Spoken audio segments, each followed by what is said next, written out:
We continue to ask the questions, what is our relationship with life now, or life's relationship with us? And what is the nature of emptiness? But there's also another question that arises, and that question is, what is the state of mind, you could say, that lies beyond Satchitananda, or existence, knowledge and bliss? Or in other words, all of the levels of the movement of life.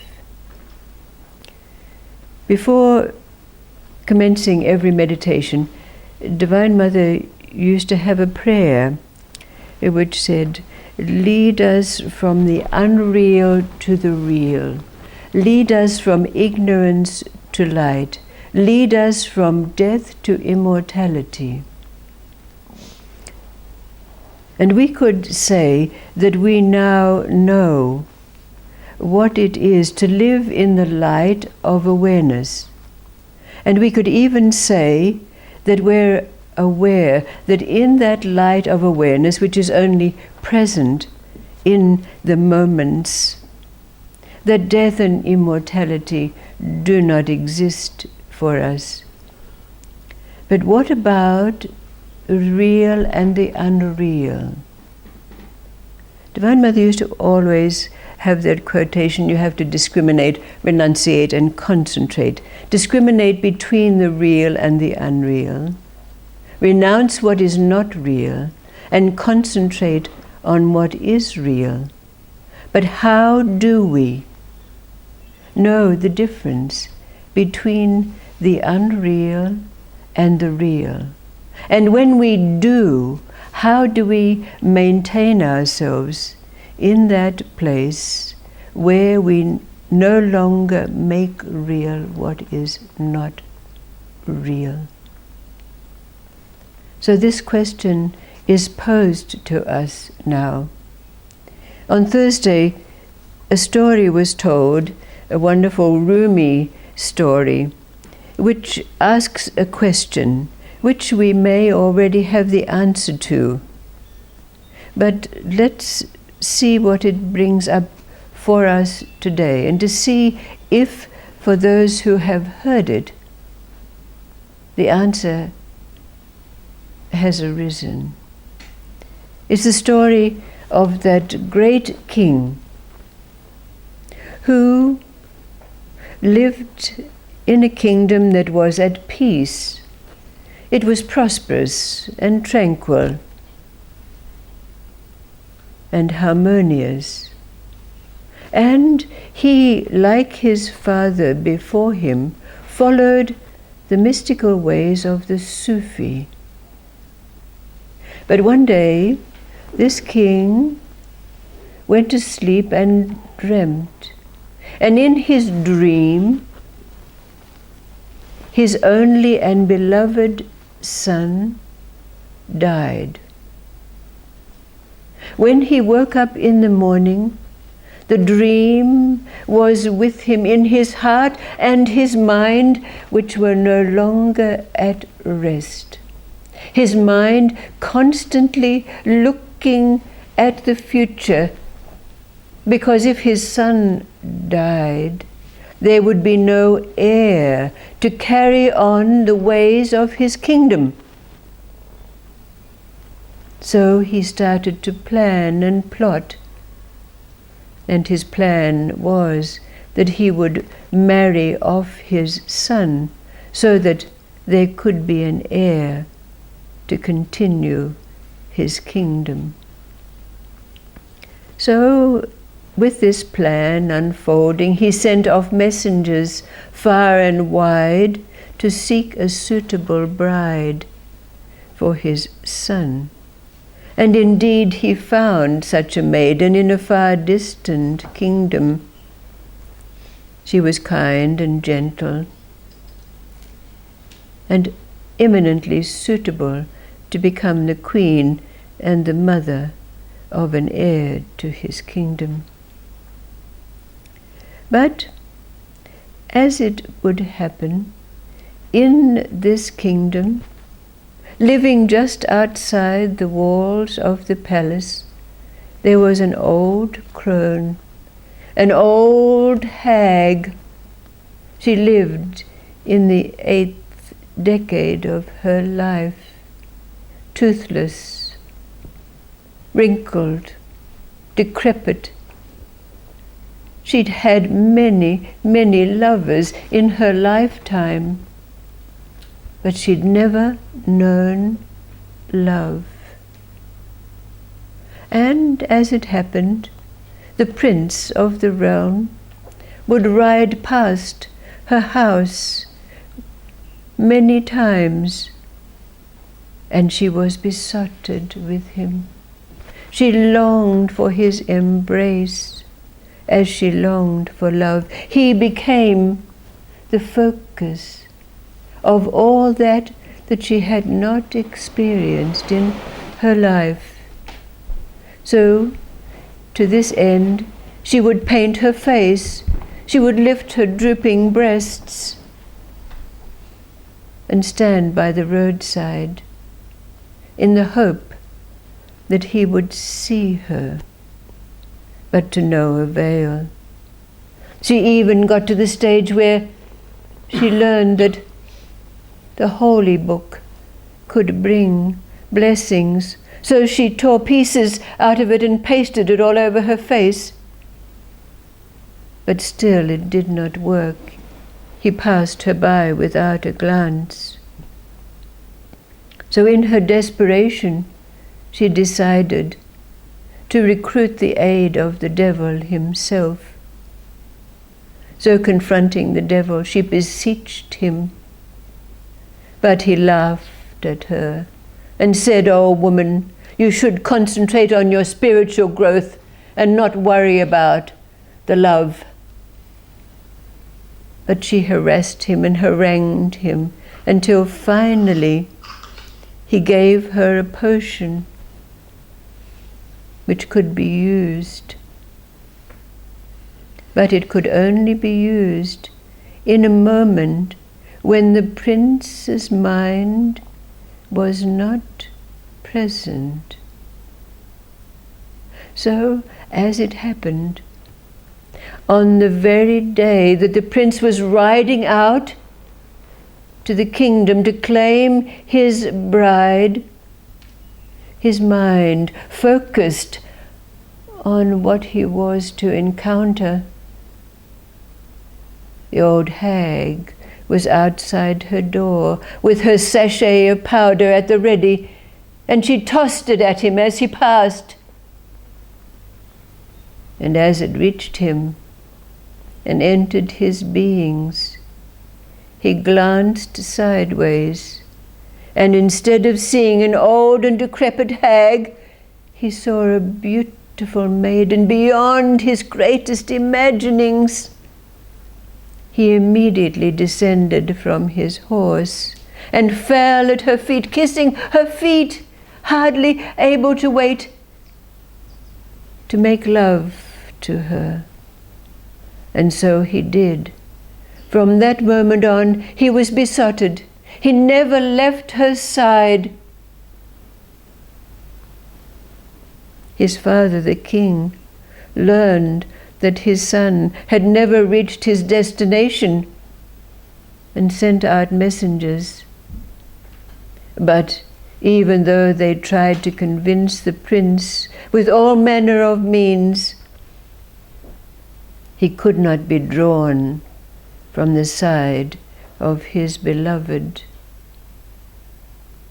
The king sent soothsayers, sorcerers, magicians, physicians, but to no avail.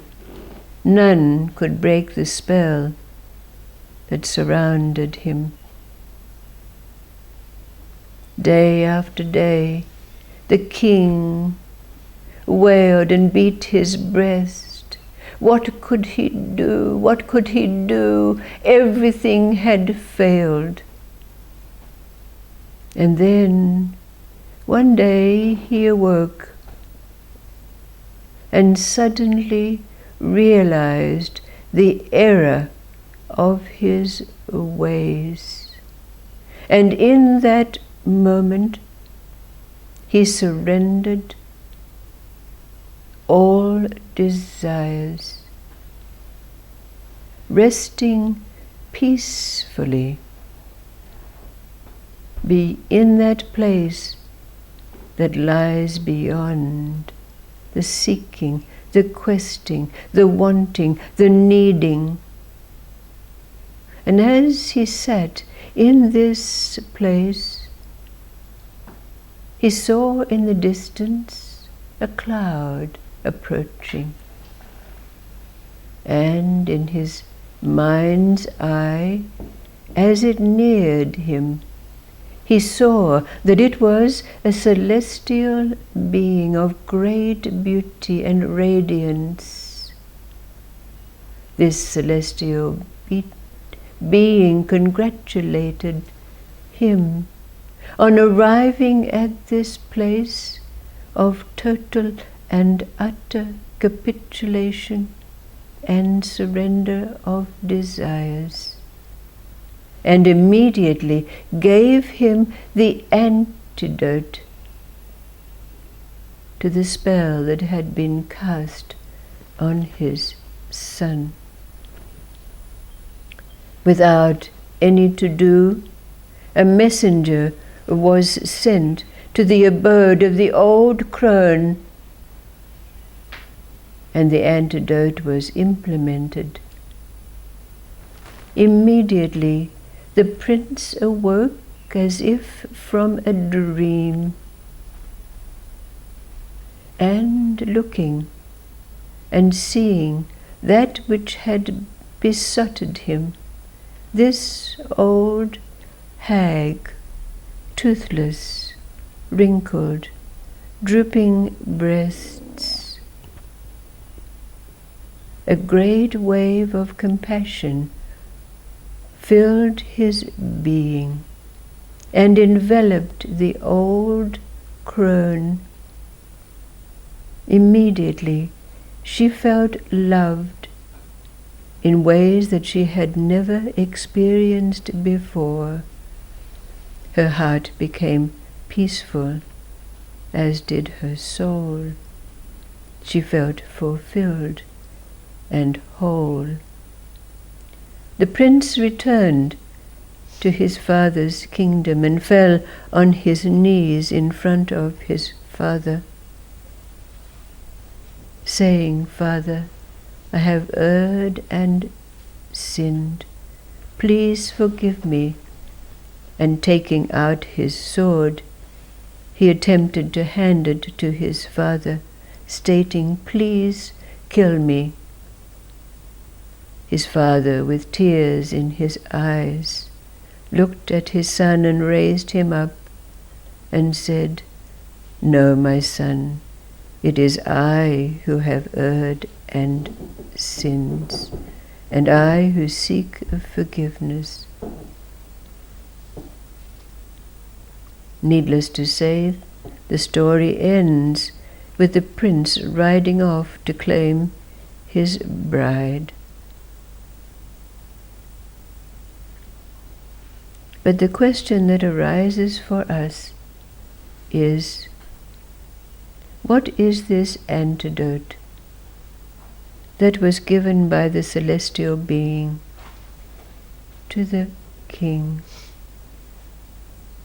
What is it that we have that will forever keep us from that which we can now know as being the unreal, even as we recognize that the real is unknowable by the mind?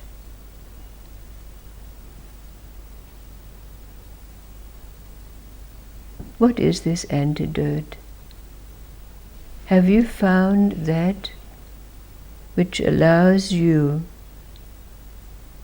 to, with no question, no dialogue, to recognize in every moment the difference between the real and the unreal, and use your discrimination, renunciation and concentration to abide in that state. What is the antidote? What have you found? Now, where we abide, with no place for our mind to rest, no roost for it to come back to in the ways that we did before, those affirmations, those mantras, no roost on which the bird of our mind can rest, and yet knowing the difference between the real and the unreal.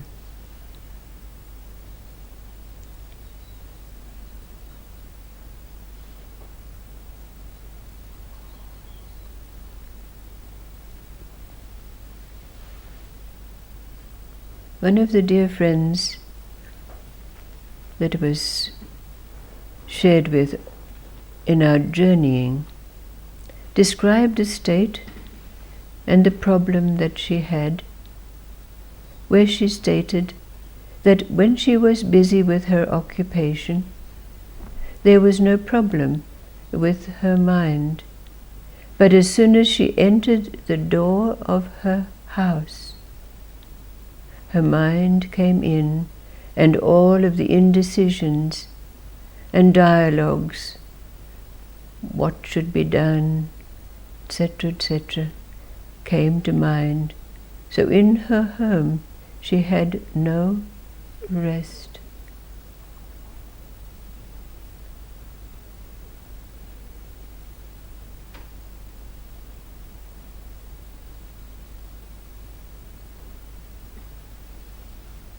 What is this antidote?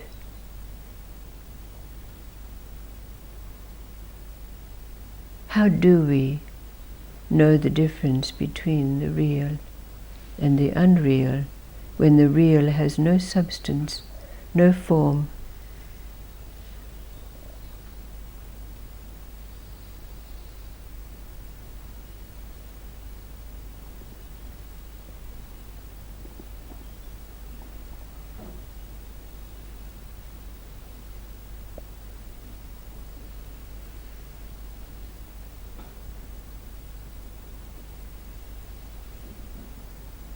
How do we abide in that which is unchanging, has never changed, and will never change, and has been present in our life eternally?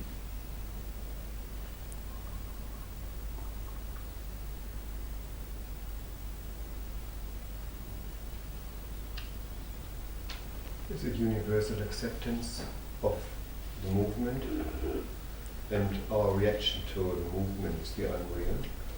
We can say so. So what is the antidote then, if you have this answer? Complete acceptance. That's of the mind, isn't it? Feeling of peace. Okay. These are the results of it. But what allows us to abide in this state? Stillness, indeed. Isn't it possible for us to recognize what has been unchanging in our life? Can you now, or can you not now, recognize what's been there all along? Of course we can. Of course we can. Doesn't that make it real? Even though the mind can't give it a shape, a form, a reality of any kind? Isn't it easy for us? All right, we've given it the words stillness, peace, bliss even. But there are only words to describe that which is unchanging. Isn't it recognizable? Even though you can't grasp it? So what's the antidote then for the mind when it goes off? When you walk in your house after a busy day and you've been occupied, all right, so the mind's been busy, so it hasn't been a bother. But as soon as you walk in your house, it all comes in. All of the worries, the concerns, the future, the decisions. What is this place?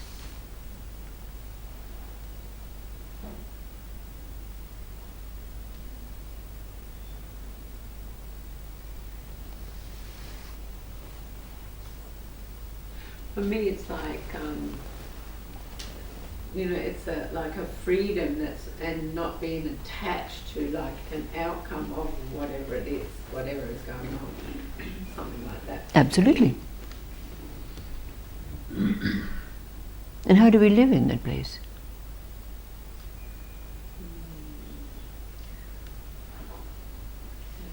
What is the antidote to the mind when it drags us? Witnessing. Witnessing, yes. And disidentified with that mind. Aha. Yes.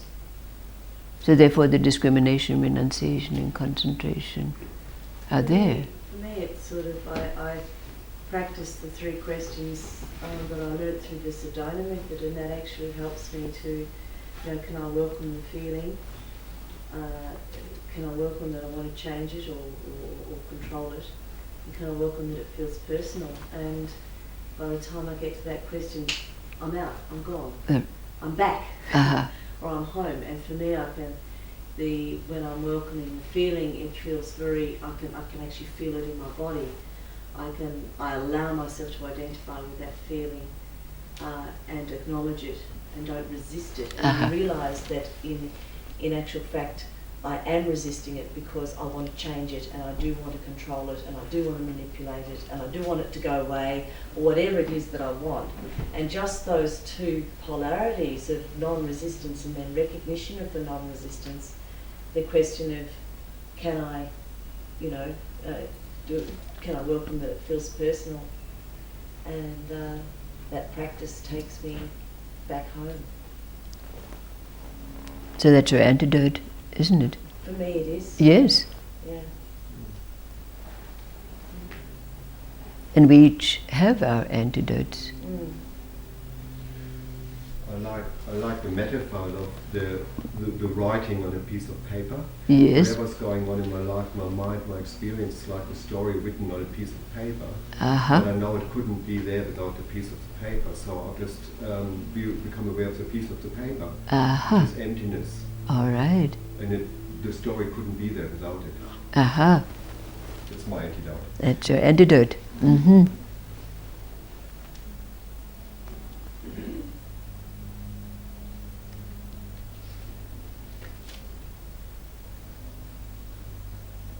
Thank you, thank you.